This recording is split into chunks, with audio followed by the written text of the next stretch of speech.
Like the third before it, Saints Row 4 is a game that makes sure you're having fun every step of the way.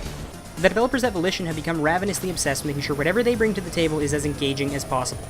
Saints Row 4 basks in the adolescent part of ourselves that grins when you think about movies from the 80s, from a time before the brooding superhero. It's a game that remembers oh so clearly that once upon a time, we used to have fun. You play as the newly elected president of the USA who's been charged with saving the planet from intergalactic annihilation using some newly found superpowers. It's one part Team America, one part The Matrix, and it borrows structurally from Mass Effect's team building exercise shenanigans. Team building exercise 99.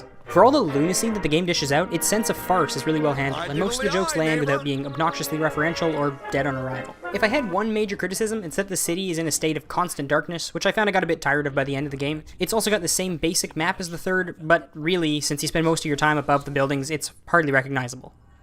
There's so much variety in the missions themselves, it's always exciting to find out what the Saints are going to be up to next. One minute the President will be fighting a gargantuan energy drink, and the next paying homage to classic video games. But what strikes me the most is the way that the game challenges the power fantasy. Remember before games were all about cracking bones or dope headshots? Remember when it was about jumping high and running fast? It seems so obvious in retrospect, that with the exception of Batman and MacGyver, the character that would best represent this power fantasy would rely on their limitless capabilities and not limited resources. The President in Saints Row 4 isn't burdened by a limited amount of power juice. The character is empowered with a portable radio and motivational music.